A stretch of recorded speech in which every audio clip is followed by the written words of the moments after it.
Hey there, my sweet little magnolias. How are y'all doing today? I am having a fabulous day. Yeah. I am back with the third lesson. It's the fourth video, but it's really the third lesson. So, the first video was an introduction to my book, The 12 Gates of Healing, available on Amazon and Kindle. I will also be publishing next week a hardcover edition that will include a journal and workbook in the back. So look out for that. They're not that expensive, this paperback book, and it's an 8.5 by 11. It's large. It is less than $15. The Kindle's less than 10. And I think the hardback will be somewhere in the neighborhood of $20. It just depends on what my printing cost is. So I'll let y'all know when that comes out. As I have said in previous videos, and will continue to say, if you are financially unable to afford any of these inexpensive versions of the book, send me an email. My email address is right there, and I will send you a free copy. Send me an email with your address. Now, I can't send you a free Kindle, but I can send you a free paperback. So I will send you a free copy if you give me your address, if you financially cannot afford the $15. Okay? I want everybody to have access to this material, and I don't want finances to be the thing that blocks you from your healing journey. Because you need to heal so you can get your finances in order, right? Tired of living in lack. You need to live in abundance. Okay.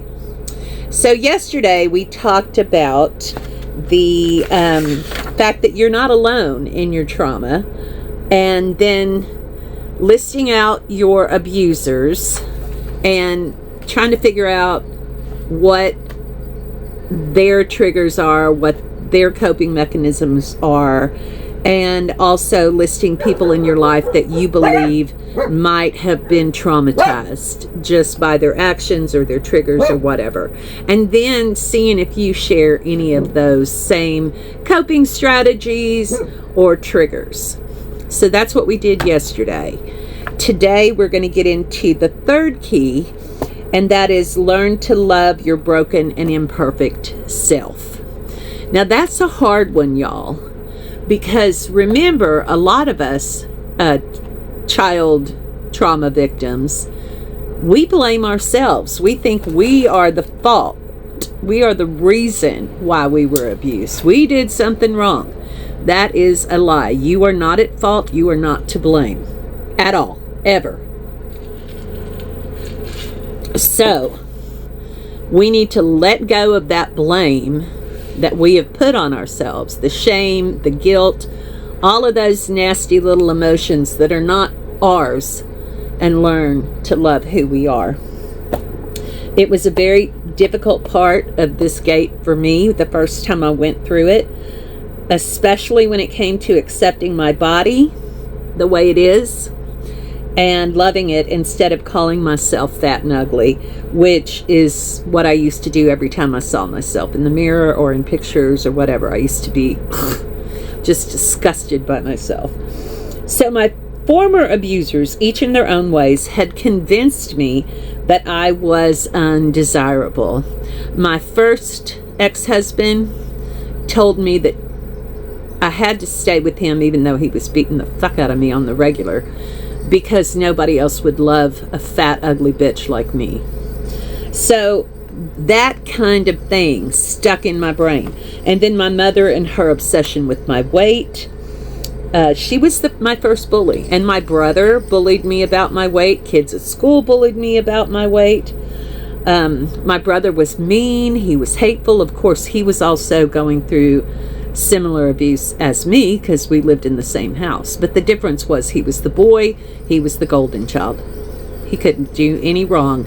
And when he did wrong, you know, he got it, but I got it worse. And then he would take delight in tormenting me with food that he knew I liked, like cookies or cake or pie. but I wasn't allowed by my mother to have it. And he would eat it freely because he didn't have a weight issue in her mind. Even though he wore husky jeans, he was a boy, so it didn't matter. And he could eat anything he wanted, so he would dangle it in front of my face or put the plate in front of me. Look what I have, Moss, lemon icebox pie. I know how you love it. You can't have any. It's all mine. Yeah, that kind of bullshit. The well-meaning friends and family who called me chubby, plump, roly-poly, Pooh Bear because I was chubby like Winnie the Pooh. The school kids who chanted fat songs at me as I walked down the halls. The stranger who screamed out their car window, fat pig, when I was walking down a street. I was too fat to date, but not too fat to fuck. Yeah, that's what I was told by one of the guys. Yeah. So, that combined with my cheating partners and spouses whose infidelity convinced me that I was undesirable, they were all participants in my forming that self-loathing. And it haunted me ever since, until I began the healing process.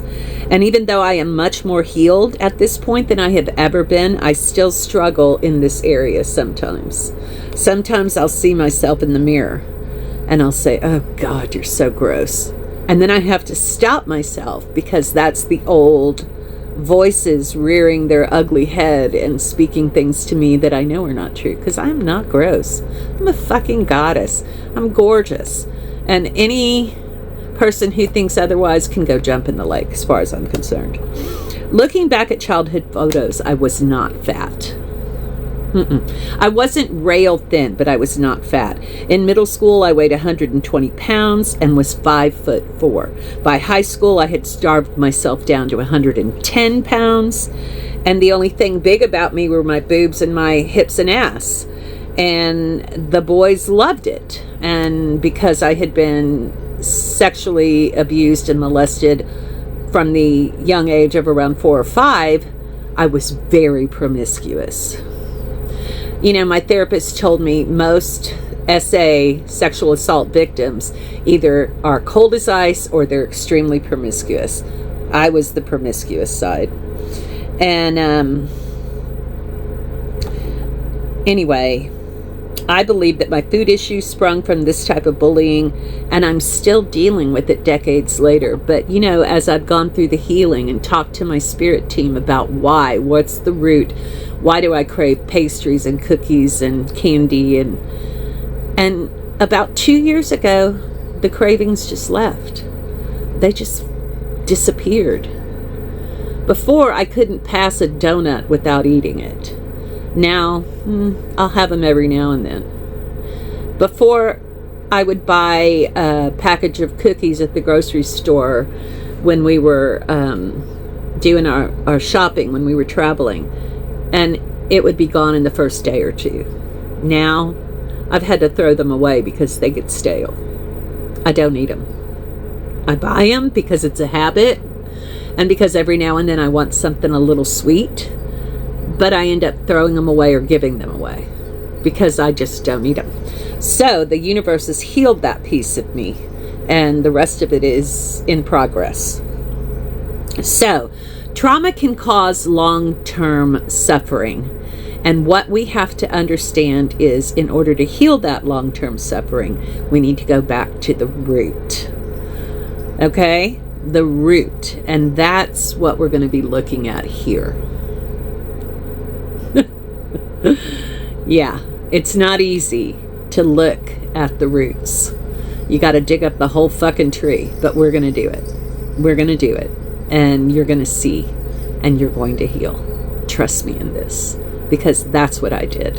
And it worked for me, and it will work for you too. I promise. So like I said, trauma can cause long-term suffering, and most of us are not aware of why. We're not aware of the reasons that we behave the way we do, the way we feel doesn't make sense to us. Yeah. So that's why, like I said, it's important to get to the root, to dig up the big fucking tree and find out why you're behaving the way you are, feeling the way you are feeling, you know? Okay. So what happens to us if we don't heal? Like if you decide you don't want to do this, decide it's too hard. Well, what happens if we never accept ourselves? What happens if we never learn to love the person we are? Let's talk about that. We are never able to live our best lives. We are never able to be our best selves. We just continue to suffer and go round and around and around and around that tree without ever discovering the root of why we act the way we act.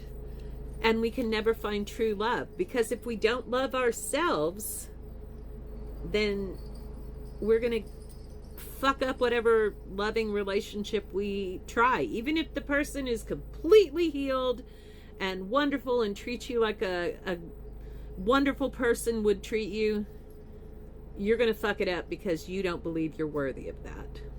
Just saying. We never find true and everlasting joy.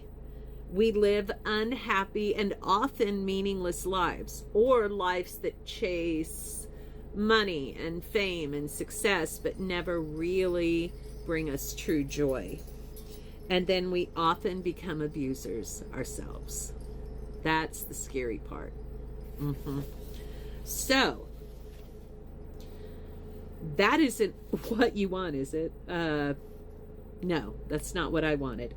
I wanted to be healed, whole, the best version of myself, able to love myself, accept myself, and I wanted to live my best life. So, now we're going to get into the exercise of this third key. We're going to talk about finding the root. So, like I've said before, I will not go through the steps with you because you're not here. There's nothing for us to talk about. You're just listening to me. But it might help you to take some notes. So pause the video for a second, go get pen and paper, and let's talk about this. So, as I've said at the beginning of each one of the exercises, notebook or journal, a pen, and maybe a box of Kleenex, because oftentimes this makes us have emotion. And then a quiet space where you're not going to be bothered, and be prepared to spend some time. Then the first thing you do, as always, is connect with your spirit team and ground yourself. There's an index at the back of the book that will explain how to do that. I think it's called the woo-woo chapter. And also I've explained in the first lesson video. And then take 3 deep cleansing breaths. In through the nose, out through the mouth. That will help you calm yourself. And then think about these next things. How do you bully yourself? I bullied myself by calling myself names. Every time I saw a picture of myself, or every time I looked in the mirror, I would call myself really bad names. If I made a mistake, I would call myself stupid or an idiot. Yeah, negative self-talk. List out the things that you do that reflect how you bully yourself. Make a list of what you do. Negative self-talk. I've even known people who hit themselves. I have done it before. Slapped myself in the face as hard as I could. Banged my head against a wall.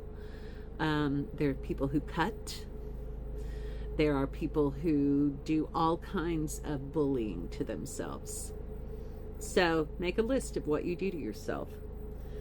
And then make a list of how often you say negative and hurtful things to yourself. That's bullying. But try to figure out how often that happens. Once a day, 100,000 times a day. Or if it's a specific thing that triggers the negative self-talk, figure out what that is. For me, it was seeing myself either in a picture or a mirror, that would trigger that negative self-talk, like I said earlier. If you can, attach a person or persons to each of these things. So in the example I gave above about my life, I said that my mother was my first bully. My brother was another bully. School children were bullies. So try to figure out where the root of that behavior is, where the root of your negative self-talk and your self-bullying is. Is it because your great Aunt Agnes told you were an idiot?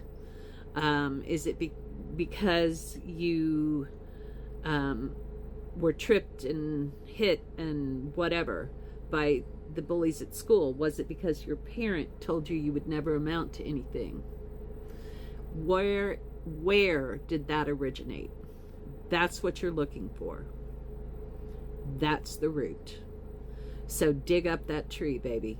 Dig it up. And then once you have identified these roots, then you will be ready to begin pulling it up. So this isn't the actual work of pulling out the roots. It's the actual work of identifying the roots. It's not as hard as it seems, but it is painful. So, and then after you've completed that exercise, and you may have to come back to it, leave it and come back to it, leave it and come back to it. But each time you leave it, get out your trusty sage, get out your Palo Santo or your incense, found it, and burn it to clear your area.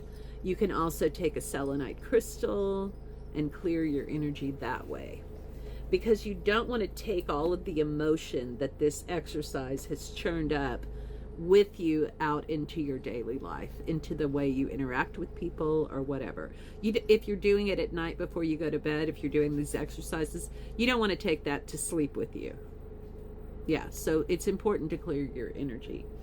And this exercise should help you identify the roots of your trauma, which will give you a greater understanding of why you do the things you do, why you bully yourself, where your self-destructive behavior began, and who caused it.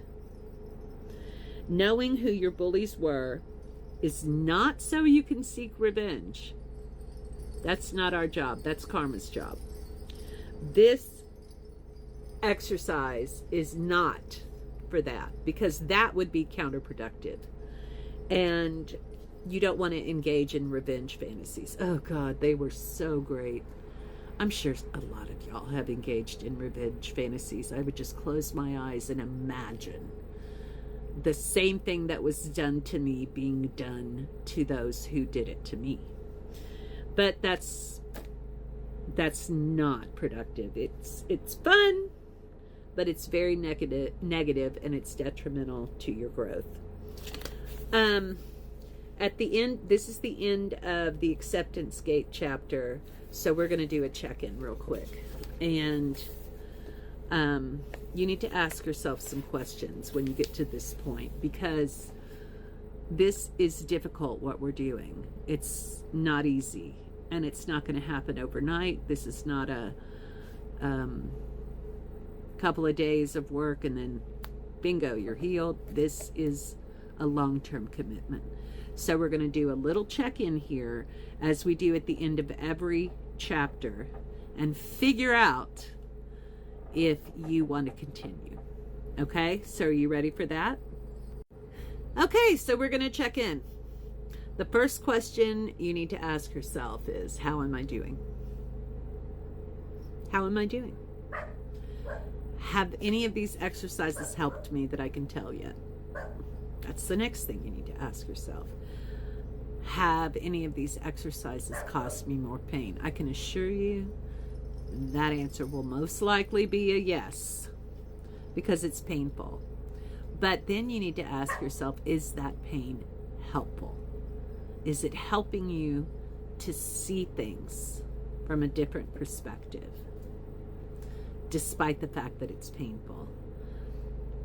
Do I feel like I can finally get the healing that I need and have been craving? if I continue on this path? Honest question. And then ask yourself, do I want to continue this path? If so, do I want to do it now? Or do I need to take a break? And if you need to take a break, that's okay. These questions are all very important, and it's important that you answer them honestly. Don't lie to yourself. That's a huge mistake. Be honest with yourself. Do not do this work if you are being pressured by someone else to do it. Even me. Even if you feel like I'm putting too much pressure on you. Don't do it. This has got to be your decision, your choice. You don't need to be bullied anymore, especially not bullied into healing. So if this is not something you're ready to do, that's okay. Put it aside. Come back to it when you're ready. Just like with any other 12-step program, this will only work if you work it for you.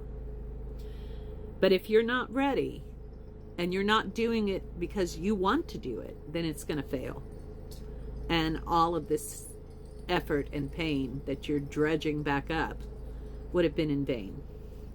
It's a long process. You will not be magically healed at the end of this book, but you will be more healed than you are at this moment. You're probably going to have to walk this path multiple times, just like I did, just like others before me and others are currently doing now. But you have to do the work. You have to do it. This is not something that you can let someone else do for you. And you may have to, even in this iteration of the journey, on this part of the journey, you may have to do some of these exercises 2 or 3 or 4 or 5 times before you feel like you've gotten what you need out of the exercises. This first chapter is designed to see if you are ready to take this path. It's also perfectly okay if you're not. No one's judging you. And if they are, they can fuck right off. No one has a right to judge you. And the sooner you do it, though, the better you will feel, the faster you will heal, and the quicker you will get to live the life that you were destined to live. My sweet little magnolias. And then at the end of each chapter, I give you a toolkit. So, becoming a healed person is a long process, as we've discussed. And as you travel through these gates, you will be learning more about yourself, more about your history, and more about your life going forward. Right or hush? This is the barking time. It's when all the cars come up and down the road because everybody's coming home. Or the kids are getting off the school bus. Or the people are home and walking their dogs. So my dogs go crazy. This is the barking hour. Anyway, what I said was, becoming a healed person is a long process. And as you travel through these gates, you will be learning more about yourself, more about your history, and your life going forward. But you cannot accomplish this without the proper tools for the job. So I'm going to help you identify some of the tools that you are learning and picking up throughout this process. We haven't really covered the tools in the chapter, so let me explain. We talked about the roots of your trauma. Now you need to be equipped with the proper tools to pull those roots up. The origin or root of negative thoughts is typically abuse. A lot of people refer to these as old tapes that play in your head of many of the negative things that your abusers said to you, names they called you, things like that. When negative thoughts or those old tapes come into your head, what do you do? What is the tool that you can utilize to stop that? And as a broken person, you probably listen to them and you internalize them and you probably repeat them right back to yourself. But as a healing person, you need to tell those negative thoughts, those old tapes, to shut the fuck up. Just shut up. And you need to replace those thoughts with positive words. So, like my father told me, I was a failure and I would never amount to anything. And I just, now, if that comes in my head, I just say, shut the fuck up. You don't know what you're talking about, old man. I am very successful and very happy, so go fuck yourself. Yeah. And what I do is write positive affirmations on sticky notes and put them all over my bus if I'm living in the bus or my house. And I put them on the bathroom mirror. I put them on the refrigerator. I put them on the wall. I put them on the dresser next to my bed. So that way my eyes are always falling on those positive words. And you can think of some of your own, but I'll also give you some to put in your toolbox as part of the book. And this will keep those positive thoughts in your face all the time and will help you change how you think about yourself and how you speak to yourself. So the spiritual tools that you can pick up and add to your healing journey and your toolbox are positive affirmation, I am not a bad person. Another positive affirmation, I am worthy of healing. Another one, I deserve to have a good life. Another one, I am no longer a victim, I am learning to be a victor. And then self-reflection, gaining insight into your thoughts, actions, and feelings and why you do the things you do. So if you're going throughout your day and you do something or react in a certain way or behave a certain way or say something and you realize, oh, that is leftover bullshit from my abuse, take note of that. Just send yourself a text or write, like I have a phone I can write notes on, write yourself a note and figure it out, because that will help you going forward, self-reflection. And then journaling, keeping a record of all that you've accomplished, all that you've learned, all that you've understood. And you can look back at that journal anytime to encourage yourself along this journey. So those are all valuable tools that I use regularly still to this day. And so put them in your toolkit because they will help you navigate your life, not just this healing journey, but your entire life. They will definitely help you. That's exciting. Okay, guys, I am going to be working at a Ren Fair tomorrow night and Saturday and Sunday. And then the following weekend, Friday night, Saturday during the day, and Sunday, I'm going to be reading tarot and trying to help some people. So I will do another teaching tomorrow. We'll start on gate 2, which is the optimism gate. We all need a little positivity in our lives. But I will not do teaching on the weekend. So it'll just be 5 days a week, Monday through Friday, that I will do this teaching. And so look forward to that, and I'll see you next time. You can do this. You can heal. You can.